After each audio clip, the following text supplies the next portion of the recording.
Oh, hello there. It's been a couple days, hasn't it? Hello, how are you?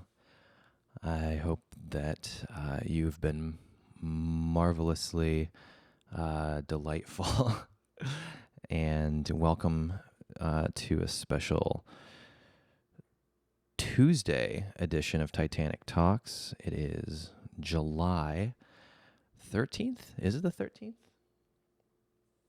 July 13th. Wow. How about that? Lucky number 1 3. What's happening? What's new? Lots of newness on my end here, out in the wonderful, rainy lately state of Texas, and I've been a little bit all over the place. I had to go to California for work, and then finish that up out here in Austin, working on a music video that I'm very excited about, and I hope you enjoy it. Once it comes out, I'll be promoting it, and that's been very fruitful creatively, and the collaborative process has been in full swing, and it feels good because it's been a while. I've really kind of just been doing everything myself, um, primarily due to the pandy, and it's kind of a weird time now that the ball is in motion again. I guess you might say. Has that been the case for you? That's definitely in my neck of the woods, kind of the way it's been going. You know, when it rains, it pours. And as I always say, in my experience, it's feast or famine. And thankfully, lately, it's been feast. So we're very thankful for that and all of the fun things that making music and making videos. There's always something to learn and something to be learned, and I've been really focusing on that as of late. Just being very appreciative of not only the opportunities but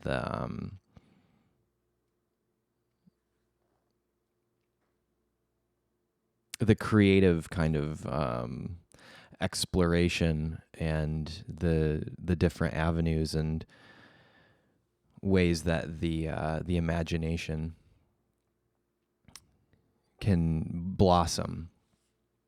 Because I think for people who make a lot of things, the fear is always either a roadblock with like writer's block, or hitting a creative plateau. And I find usually when I'm feeling that way, it's because new doors need to be opened. And thankfully, over the past couple of weeks, a lot of doors have opened, and just I like I like making things, and being able to do it, and continue to do it is very cool. So what else is happening? What I feel like it's been forever, right? I guess it's been about a week and a half. Our channel members here, every Friday I release an hour-long video for our channel members, and I've been doing those. So if you'd like to become a member, just click join. But when work piles up and travel is involved, especially, it becomes a little bit more difficult to stay as consistent as I'd like to be here on these Monday videos, although it is currently Tuesday.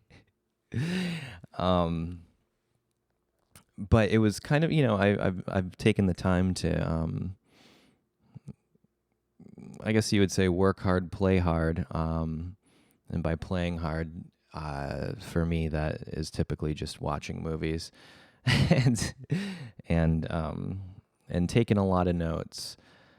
And over the course of the past couple of weeks, my wind down time at night, it used to be, just scrolling endlessly on my phone. And I've been pretty good lately about reading and or watching classic motion pictures, classic movies. And I've been going through a lot of Hitchcock's work actually. And I think a lot of those, I would watch them when I was younger, but I don't think I fully understood the human element. And that's kind of where I'm at with filmmaking and writing lately, because I'm feeling the pull, and it's probably highly influenced by watching so many awesome movies lately. H2O. Are you remembering to drink your water? I hope you are. But the inspiration I'm feeling for what I think might be a movie that I want to make. I'm just noticing as I'm going back and watching, the movies I grew up loving, and then really the big thing is now is almost like forcing myself to finish the classics that I've started 1,000 times and never finished. And as I'm doing that, I'm realizing, okay, this is why they're classics. It's a lot easier to just listen to an album or classic songs. The commitment's only 3 minutes, if that. But a lot of these movies are 2 hours plus, and so we live in very expedited times, and I certainly fall victim to boredom. But I think going into a classic movie, for example, it's maybe over 2 hours long. I just keep kind of telling myself, like what elements of this have made it timeless or classic. And that's kind of become my primary filmmaking inspiration. And that's been kind of enveloped into every aspect of the things that I'm currently working on, and then the things that I am just starting to write. And I think it's a nice place to be with kind of the creative soup. All the ingredients are kind of in the stew, and they're being combined to make a new recipe. And I've done this before several times in life, and it's one of those things I used to kind of worry about these moments, the moments in our lives where we kind of we're almost questioning our next big project.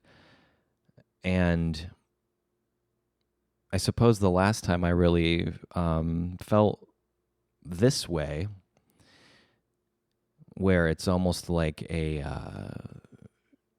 inspiration and the impulses to want to tell a story, it hits a tipping point, and I think I'm like right at the precipice of that. And so where I used to get nervous, now I can identify like, oh, I'm at that point in the process, and it's kind of a cool feeling. And so I'm just being very reflective on, thoughts and emotions and inspiration, and just kind of collecting them all in my little notebook. And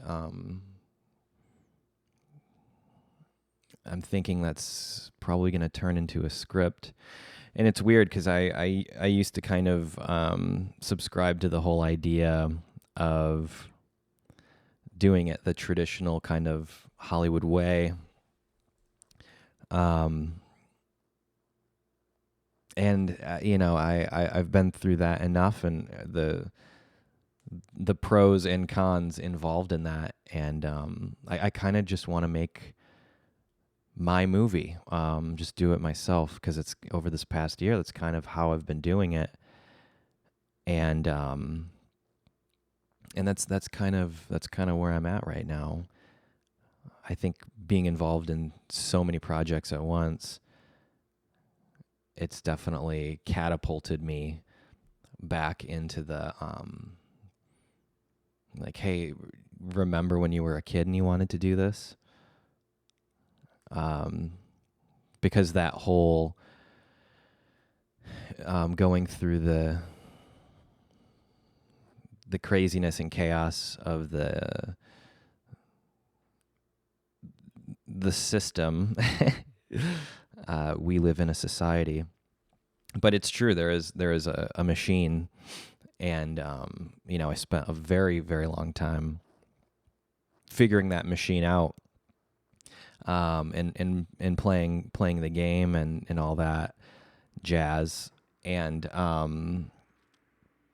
once the machine stopped for over a year, I kind of shared a similar sentiment with a lot of my friends who are in creative realms, and we all kind of had this collective agreement of like, it feels now that we're doing things on our own again, it kind of feels like being in high school, or it feels like a fresh start, I guess, which is kind of crazy. The first video I put out in this series was all about, starting from experience.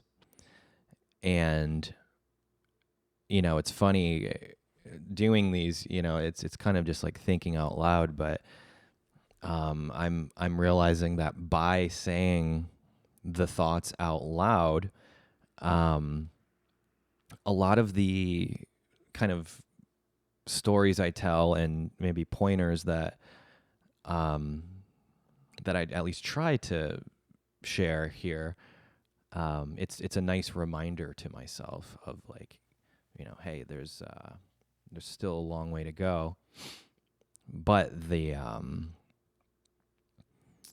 journey that I've taken so far, and all the wild and silly situations I've found myself in, it's all a part of the process. And it's a good reminder throughout our lives to whenever we feel either overwhelmed with work, or maybe like a social situation. All of us now, to a certain degree, we all have our social media channels, and the image that we are presenting out into the universe. I think it's just good to check ourselves, and critical is not the right word, but maybe being critical to ourselves, to the degree of making sure that we're taking the best steps, making the right decisions with the things that we're working on, or the paths in life, whichever crossroads you may be at this point. Just using our past experiences to inform what the next step is going to be, the best step forward, and the best step as far as like for your own health and your own mental health and your own creative fulfillment, because that's where it's at, isn't it? You know, whether we're making a movie or writing a song, or maybe you're like building furniture, or you're a painter, and whatever it is, there seems to be, once you complete the thing that you set out to do, I find that those are the most rewarding scenarios, I guess, in life, when the idea is there and then you finish the idea and it actually turned out okay. And it's been I think a big struggle for everyone. Now that the world's opening up a little bit, now the next struggle is, all right, well, how do we get back to a comfortable normal?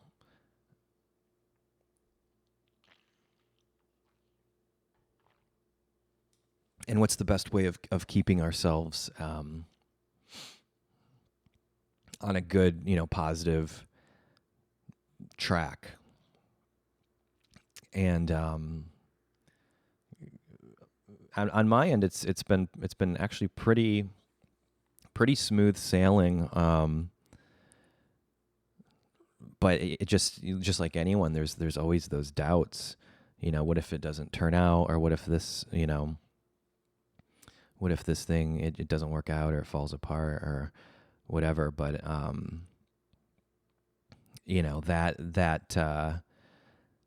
that contradictory voice, it's up to us whether or not we want to accept what that voice is saying. Because we all have it. We all have that voice in the back of our heads, that just will try to convince us, hey, like, this isn't a good idea. This isn't gonna, it's not gonna work. You won't succeed. And, it's like the old saying about, I've known a great many problems in my life. Most of them never happened. A lot of the issues when you are embarking like on a new endeavor or a journey, whether it's like a physical journey, like going somewhere, or trying something new, trying a new food. It's always there's a million things that could go wrong, and if you're someone like me, you think about all of those a little too much. But I find the older I get, the more comfortable I am in saying, well, it actually, what if it does work out? What if it does actually turn into something awesome? And that took me a long time, and I'm still working on that. But that's something, and that's one of the big things I got from going to therapy. Actually, I would especially when I first started going, it was just a lot of but this might happen, and what if this happens, and this and that. And she was just like, yeah, but what if it turns out great? Like, you haven't talked about that. I'm like, oh yeah, I guess that's an option too. So if I can pass anything along that in that regard, that's really helped me tremendously. Is next time you find yourself second guessing yourself or doubting something that you're excited about, or something that you feel in your gut like that you want to do, the voice is probably always going to be there, but we can make that decision to focus on the positive and make the choice Um, like, what if actually everything's okay and it turns out pretty great? And that's been very, very useful for me, especially over these past couple of weeks when it just I've just been really working a lot and working collaboratively with several different artists, and I find that just pushing forward and staying positive just has tremendous reverberations in life outside of work. And it's a balance. I talk about the balance a lot here, because that's another great piece of advice that I received, is just, life in general is about finding balance. And it really is true. Because I gotta, that's something I have to check myself on, is I definitely have a tendency when I'm working on things to get completely consumed by them, to the extent that I'm forgetting to eat, and I'm forgetting to call my parents and tell them I love them. Simple things that when I just get hyper focused on an objective, that's something that, if I had a time machine, I certainly would have. I'd love to visit my 21-year-old self and say, "Hey, man, what you're working on is cool and it's important, but friends and family are also very important." And I just got really wrapped up, and it's weird because when that pays off, and suddenly you're traveling the world, and everyone's telling you how great you are and all that, then it almost becomes like justified, like, oh, see, like all that sacrifice, it was for this. And then after a while you realize, first of all, that's temporary, which is okay. I kind of knew it going into, the whole whirlwind, like, this isn't going to last. And then that's life, nothing,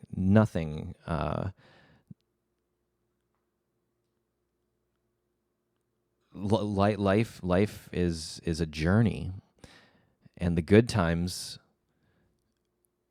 are not here to stay. So you have to relish in them and enjoy them as much as you can when they're happening. But it's the same with bad times. If you're going through it right now and just bummed out, or feeling low, just remember, like, hey, that's temporary too. And sometimes the best thing to do is just to sit there. Sit there for 10 minutes in silence, and just see if you can't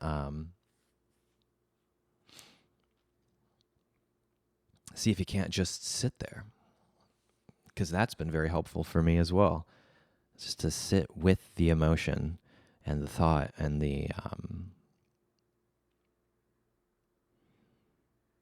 sit with the thought until the thought is gone, and then just be you. Because I'll tell you what, there was about a 10-year period in my life where I did not do that. And pretty much the second I actually did it, I realized, like, oh, you're running away from yourself, buddy. And you're trying to let the work define you. And that's nothing against work, obviously, but slowing down a little bit and chilling out a lot bit has definitely helped the happiness levels. And I find that I'm the most happy when I am just vibing with my friends or with my family. Typically the shoes are off and the socks are off in those situations. put your feet in the sand or in the grass, stare at the sky, appreciate the clouds. Those tiny little moments, the moments of novelty, are incredibly special. And it seems as though, and I don't mean to sound like a Luddite here, but it seems as though the glowing rectangles are the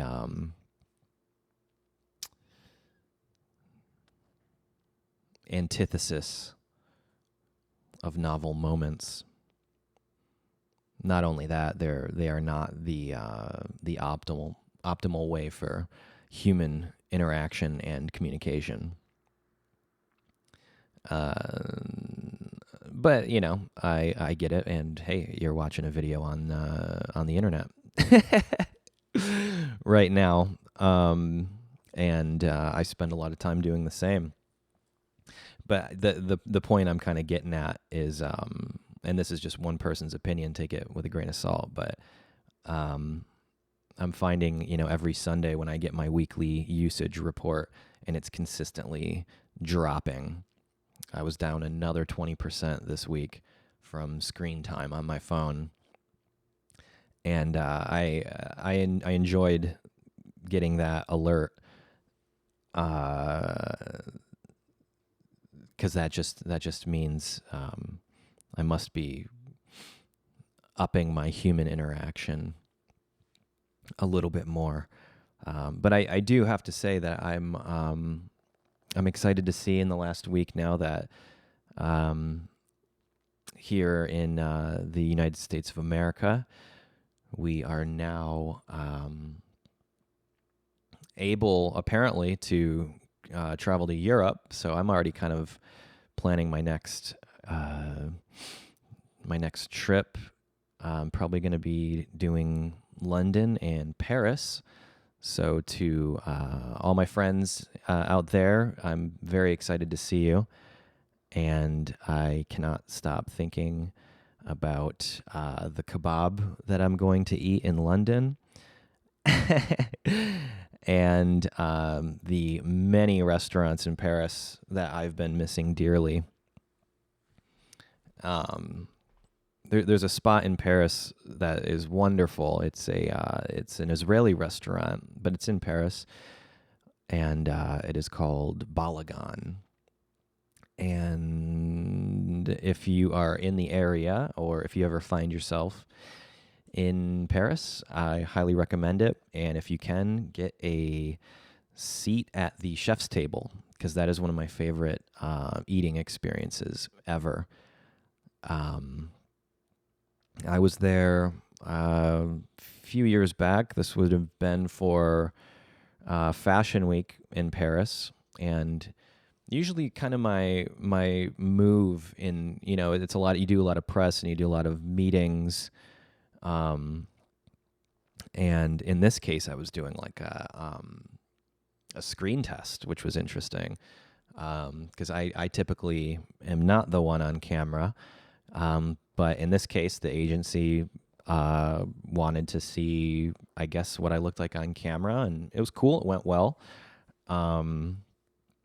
But I was mainly excited because it was a big agency, and typically you get to talk to the team there, and sometimes you get to talk to like the owner. And in this case, it was a agency I respect quite a bit, and I was excited to talk to the owner. And at the end of the meeting, you know, he asked if I had any questions for him, and I said, I do, actually. Where should I eat? Typically I find that not only is that a good icebreaker, especially when you find yourself in Paris, France, doing a screen test, and maybe that's not something you're very familiar with. Certainly, I know I am not, and at the time I was not.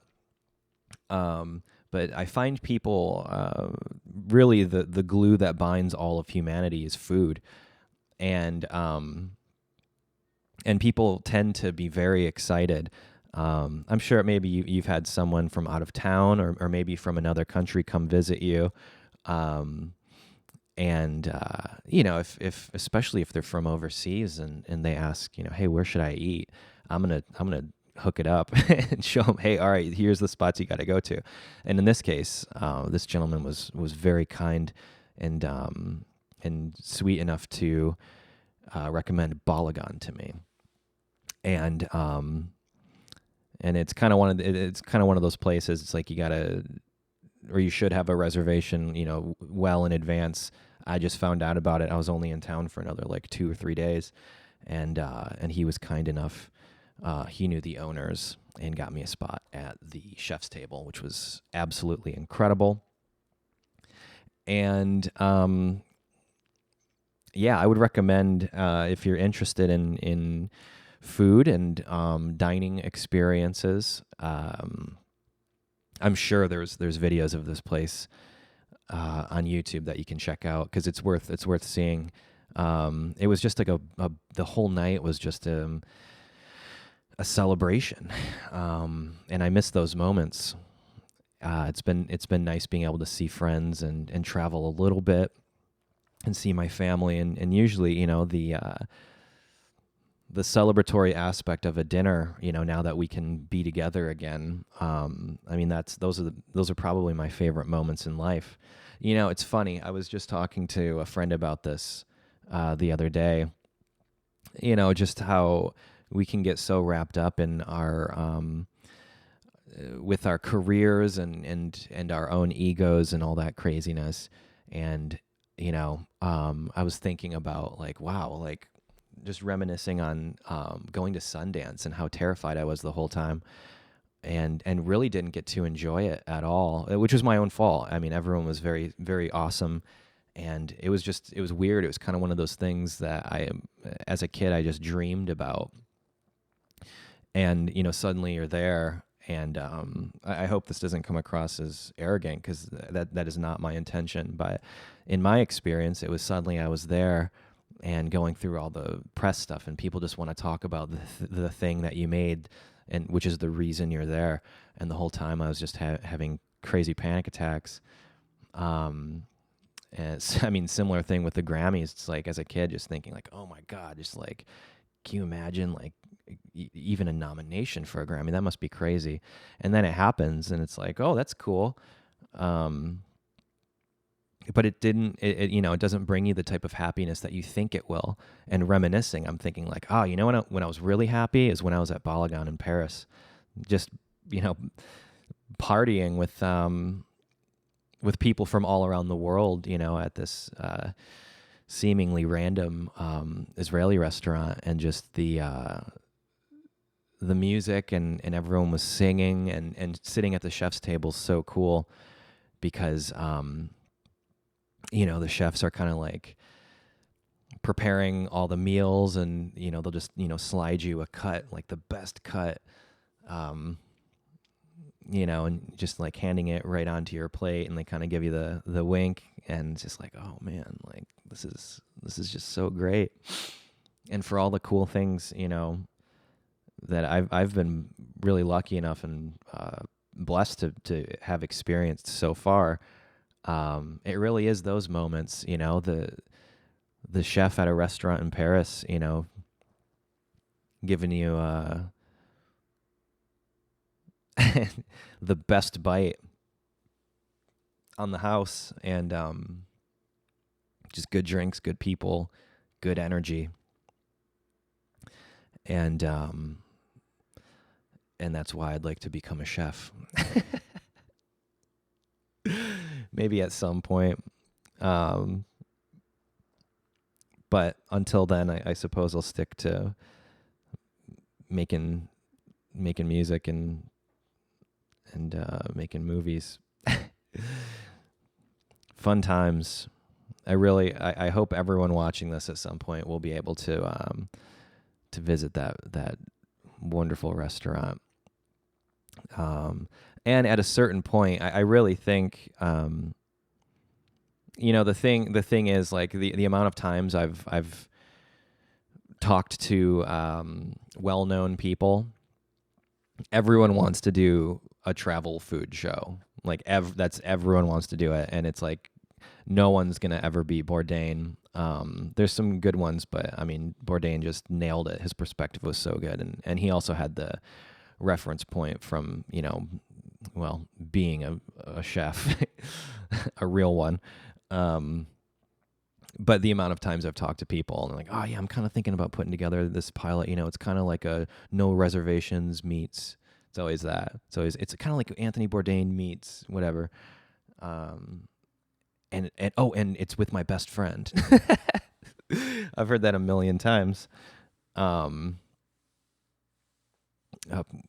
have a full card here. Let me switch that.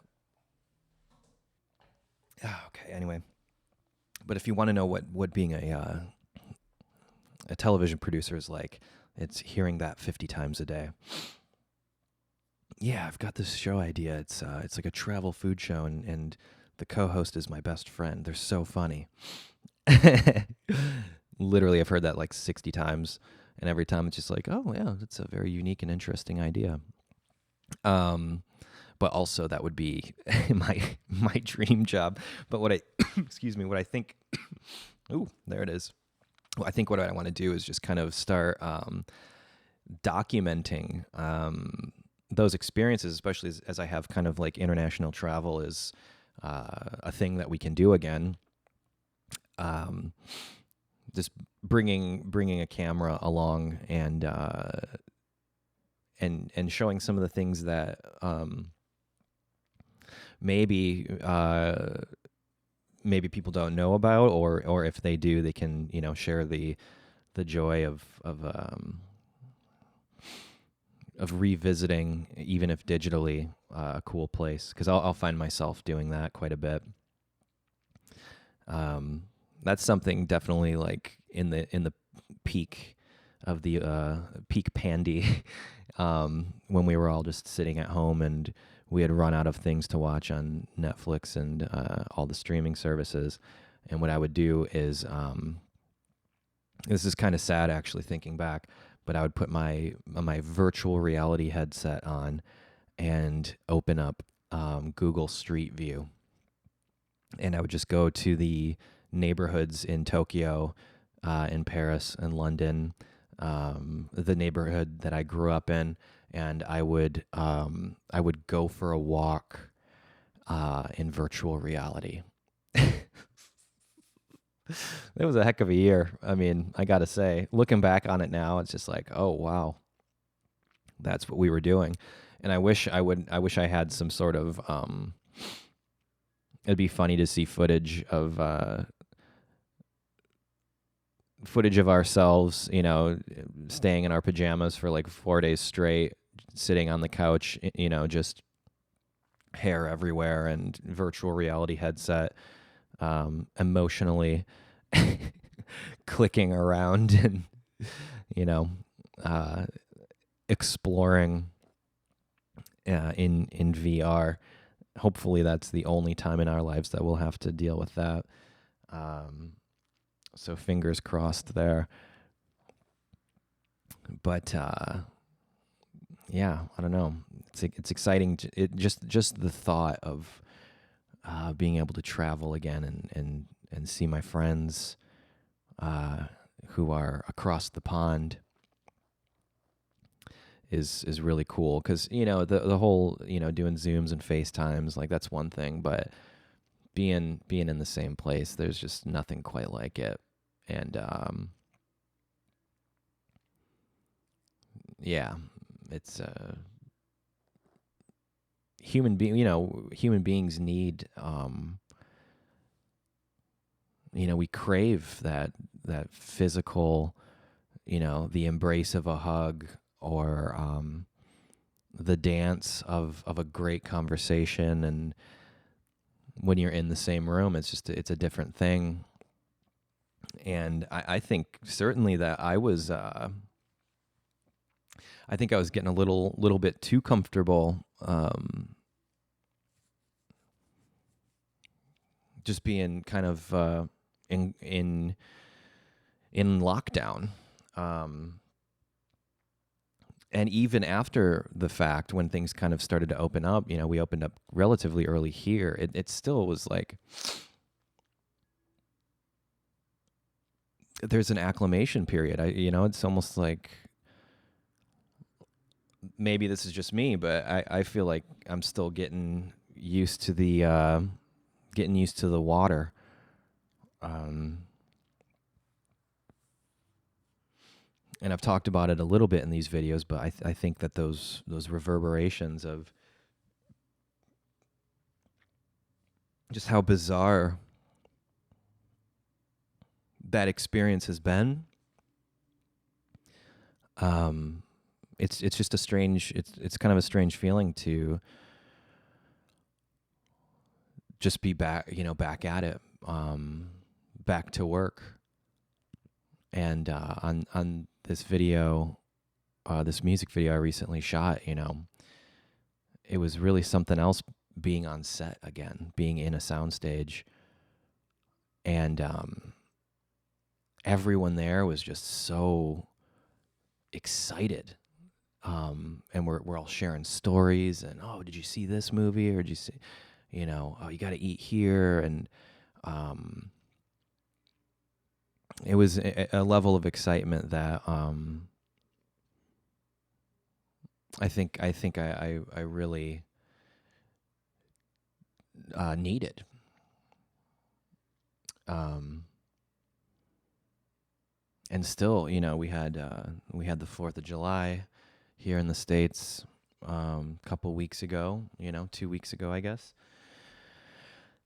And just seeing people out and about, it felt kind of normal again. And it's wild to think, like, man, we seems like we really took that for granted. And I'm very grateful that, though for as bad as it has been, and still continues to be a very kind of questionable situation,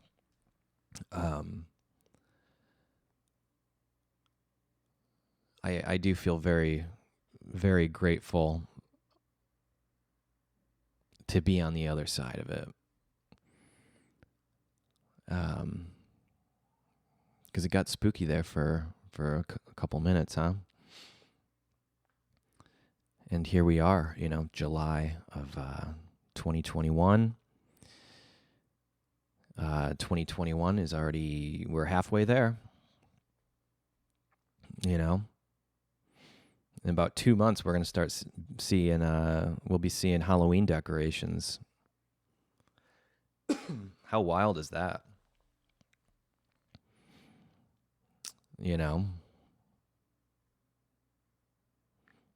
4 more months and we'll start, the Christmas music will be back again. That's something else. And really, I was kind of going through my archives, my hard drive library that I have at this point, just doing backups and all that jazz. And typically I'll just kind of sort by the date created. And it was wild to see, March 2020 until now. And just like, wow, I made a lot of stuff. And another kind of thing that I'm processing and thinking about is, how do I want to go forward with music, and how do I've been. We've talked a little bit about this on the membership videos, but at this point, I guess I can talk about it publicly. But I've been kind of receiving offers and opportunities within the music stuff, because for whatever reason, a couple of the songs that I've put out are doing all right. And so, that gets the attention of people who look at, Spotify numbers and stuff. And there's been a couple of conversations, what are you planning on for your next release? And it's like, well, I already kind of started. I put out, a couple songs from my new album. And that kind of became a question, maybe is that something I want to do? But I did a lot of soul searching and thinking about it, and I got to say, after going through the label thing multiple times, from doing the major label thing and working with indies and then in betweens, and then self-releasing things, putting things out on my own label, I got to say I'm feeling good about how I've been doing these past couple of songs. I like being able to just do the videos myself, and I like putting them out myself. And I like just doing it with Johnny Danger. So I'm kind of leaning towards if it ain't broke, don't fix it kind of thing. And for those of you who are musicians or producers or songwriters, there's kind of this idea, and I always had this idea growing up. The whole thing was like, oh man, if I could just get a record deal. That's coming from, a relatively small town. It was just kind of like mid-size, let's say that. And nobody in the music scene, or nobody I knew who was doing music, no one had a record deal. So it was this kind of like big question mark. And I still see it now too, actually, with, you'll see in like comments and stuff. There's this idea that that's like some landmark. And I think for some people it is, and that's great. But once you found yourself, sitting, suddenly you're in Santa Monica, at Universal Music headquarters, and there's great people there. Don't get me wrong. I have great friends there. Some of my best friends are working in those companies and doing fantastic work. But for what I do, it's a different thing. I'm not I'm not necessarily like in love with the idea of just only focusing on getting played on the radio, or getting on the top Spotify playlist, because that's kind of the thing now. It's not so much about radio. I mean, it's there still, but really getting the playlisting is what everyone's concerned about now. But I kind of just like doing my thing. And it's at a point now where, thank you to everyone who's been listening. I've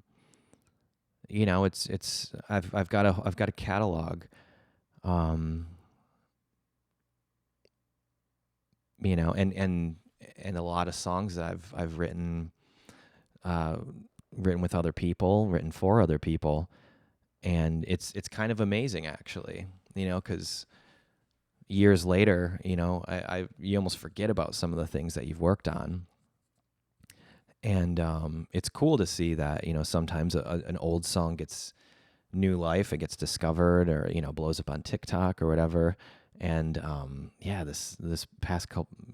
past year, really, whether it's been with like my solo stuff or the things that I've worked on with other people, it seems like people are listening to it, and that's cool, because that just creates more opportunities to make new stuff, because then, I'm not, stressing out about how to make normal, just real everyday life work. Because for a long time, that was the case. I had to force myself to get anything done in between all of the odd jobs I had to do to pay rent. So it's interesting, incredibly interesting to be at a point where I can make that decision. Like, no, I think I'm just gonna keep doing it, doing it on my own, at least for the time being. And I think that's because of, the older I get, the more I've accepted responsibility. That took me about 31 years to realize, but it's true. It's being responsible, and it can get real spooky when you're trusting other people, even if they're great people, trusting them with your work, your songs, your music, the things that you just put everything into. And I think a part of being independent, owning my own production company, and running all of my stuff through my own label, though I get it. If I were to sign a deal, the only reason really you would sign a deal now is for kind of like the marketing angle and the kind of the press connections, and maybe get lined up with a publicist, or just getting the word out, or maybe if you're lucky they'll give you a little bit of support for music videos and things like that. But I mean, I do those myself anyway, and in every video ever that I've put out for my songs, I pay for it myself, and it can get tricky, but also it's like, well, but it's up to me. It's my responsibility to see this thing through, and the only person who's going to potentially let me down is myself. And so there's kind of a it's like a fail-safe for disaster, because then at the end of the day it's like, well, I can't point fingers at anyone. It's just up to me. And at the times in my experience that have blossomed into much bigger opportunities, it's those moments where I made that call and decided, yeah, let's keep doing this the way that we know it can be accomplished. Because boy, oh boy, the amount of times you write the treatments and you get everything together and it just something goes awry. And I find that happens less and less when you're taking care of business, doing it on your own. But I understand there's a time and place. It's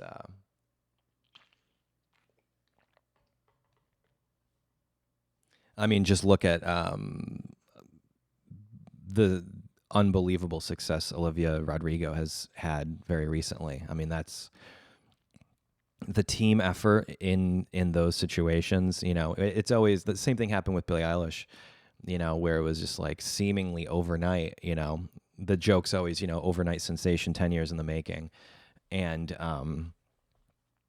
it really is pretty wild when you kind of see behind the curtain, and and you're like, oh wow, there's, I mean, just a massive team. In my experience, we never even got close to the level of those two, but certainly got a glimpse of it.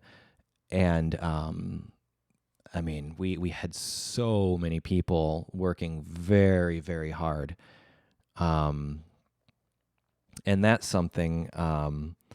I hope, especially as I get older and talk a little bit more openly about my experiences in that realm. I like to give credit where credit is due, and everyone from the publicists to the hair and makeup, glam, the stylists, and then just everyone on the management team, all the assistants, the interns who helped out and made the ridiculous phone calls, and had to travel across the city multiple times a day just to go pick up one thing and bring it to the set or whatever it was. I mean, so many people are involved that it really is kind of a thankless job, being on the team, or being on the side of promoting someone like a big top 40 superstar. And I heard a little bit about the person who wrote and produced, I believe, most of the Olivia Rodrigo music. And a couple of my friends have actually worked with them, and it's cool. I kind of identify with those types, the ones who are writing the music and producing the music. It's a different realm. And it's everything's a collaborative effort. That's for sure. But typically there tends to be, a visionary involved, where it probably wouldn't have worked without that kind of like key figure. And it's always kind of more interesting to me to learn about them and meet them than the actual artist, because typically the story is more interesting, to me at least. That's but that's obviously because that's kind of more of the line of work that I'm in. A little bit more, I guess, involved in making the sausage, if you will. And that's a line I've it really is the perfect analogy. The amount of times I've been on a set for something that I'm like directing, and someone from the label comes, or it's management or something like that, and they're just like, oh, what's going on here? And I always have to tell them, no one wants to see how the sausage is made. For all the things that I've put into the world that look pretty all right, if you were there on the set, it probably did not look all right. Movie magic, I guess. But that's what kind of that's where I get excited about that stuff. You see behind the scenes stills or footage sometimes of what it looked like when they were shooting, like The Shining, or even like Eyes Wide Shut. There's a couple behind the scenes photos, and it's really wild. Pretty cool. I believe it was Paul Thomas Anderson, who's arguably my favorite director, tied with about 5 other people, but I think it was Paul Thomas Anderson. And I was listening to He was doing an interview or something, and they were talking about how he was able to meet Stanley Kubrick, and he's like nervous and didn't really know what to say, and they were on the set of Eyes Wide Shut. Yes, it was Paul Thomas Anderson, because he was talking about how he had to meet with Tom Cruise because Tom Cruise was about to be in Magnolia and he was shooting, so they met on set, and so he got to meet Stanley Kubrick on set, and he asked him, like, "Is your crew always this small?" To which Stanley replied, "How big does it need to be, or how big is it supposed to be?" And I was just like, "Oh man, that's so cool." I like to shoot with a small crew. And yeah, that's definitely kind of a cool little tidbit. And when you listen to interviews, and if you're lucky enough to meet the people that have made things that you love, I think that you'll find there's a lot of a level of insight that you'll get from the writers and the directors. That's a little more, the juice is a little bit more worth the squeeze. In the sense that if you're someone who makes things, you can get some really powerful pointers, just kind of hearing the stories of those who have been in those very wild situations. And it's funny to think, I often think about this idea of, they say right before you pass on to the other side, your life flashes before your eyes. And, I've always kind of had the thing where it's like, I hope it's an interesting flash. And up until my probably mid to late 20s, really, there was nothing too extraordinary or interesting. I mean, I had some funny situations and absolutely moments with friends and family that would be up there. But as far as career went, I mean, it wasn't until I got into my 30s that things really started to get crazy. But now, now I feel like I have a pretty interesting Rolodex of just bizarre, hilarious, confusing situations that I've found myself in. And having a collection of those, it gets me excited, as we're talking about traveling more again, making new things. It's cool because now it seems like the next chapter of those seems to have started. And that gets me quite excited, because that's where it's at, isn't it? We're on this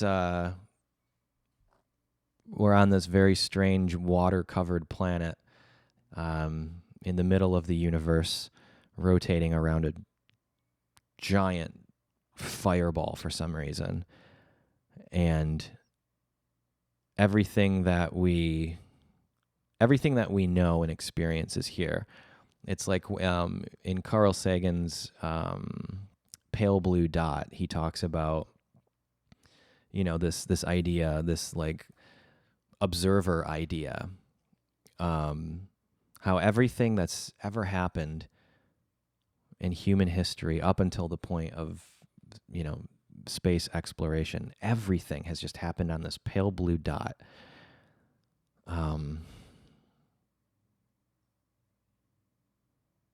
And we are just kind of going through life as observers, who constantly forget that we're out here on a planet, and the vastness of time is unfathomable, really. And so the things that we make and the experiences that we have, that's what makes this whole thing interesting. It makes it worth living. And I think the point that I'm at in life, it's about maximizing the amount of blissful moments.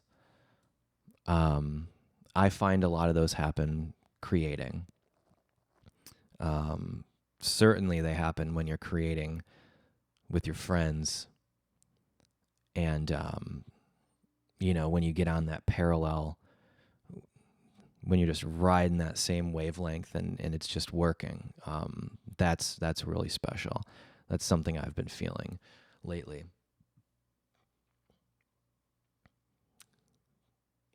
But collecting those highlights that would be worthy in that flashback of your life sequence when it all comes to an end. I think the point that I've reached after all of the kind of like soul searching and meditation and reflection, really it just boils down to, how many of those wonderful moments, those moments of novelty, how many of those can we pack into this very small amount of time that we have.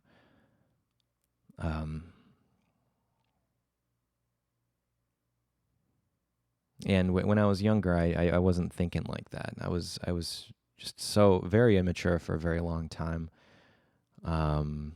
Very naive and just very selfish. And I wasn't thinking about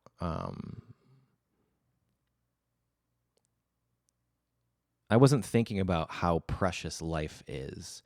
And here's the sappy moment of this episode. I apologize, but I believe it. And I think it's important to be grateful for the experiences that we've had that brought us joy. But also,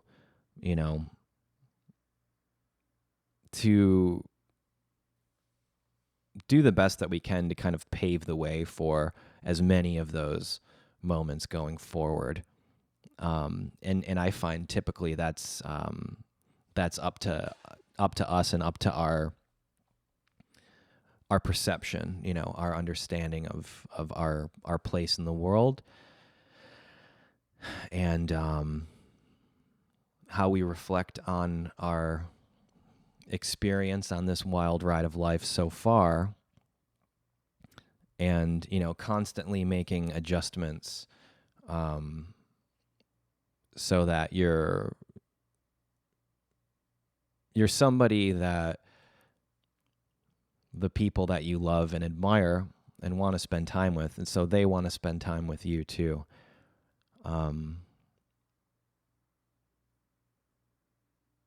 And contrary to what the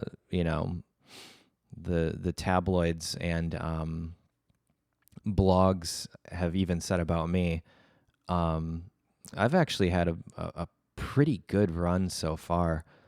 Small handful of unfortunate disagreements that I never really commented on, but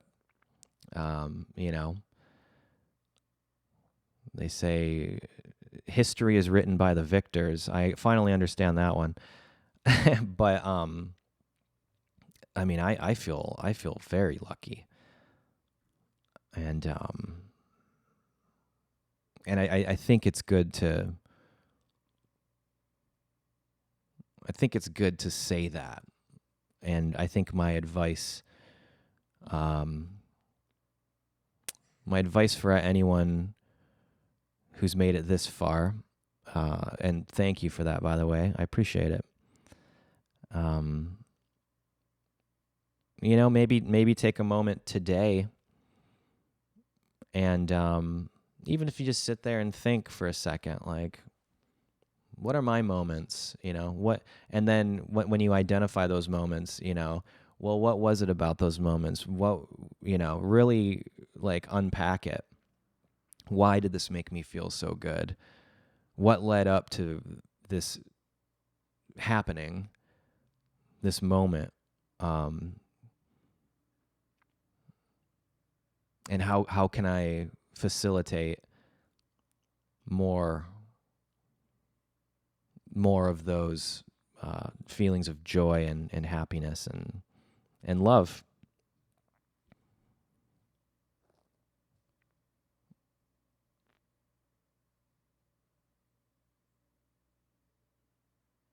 I think that's a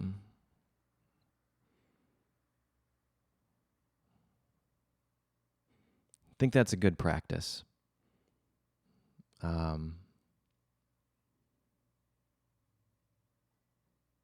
Yeah, and man, wish it didn't take me this long into life to even have that thought. Hey, maybe I should appreciate things, because I was a dum-dum. But hey, you live and you learn. And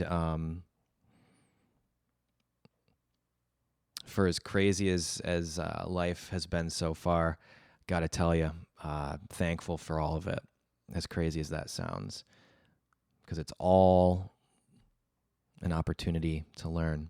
So on that note, thank you so much for being here, and feels good to be talking to you again. And I hope you have a good week, and I hope it's full of moments of novelty. That'd be good. So I appreciate you all. You watching this, it's a big deal to me. I appreciate it very much, and it keeps this channel going, keeps it alive. And if you really want to help the channel, become a member. Click that join button. Get a whole extra hour every week, every Friday, and that helps tremendously. And another big one is check out the Spotify music. That's really turned into something unexpected. That is super helpful for this channel. So anyway, channel members, we'll see you Friday, and everyone else, we'll see you again next week. Much love, be well, and stay cool.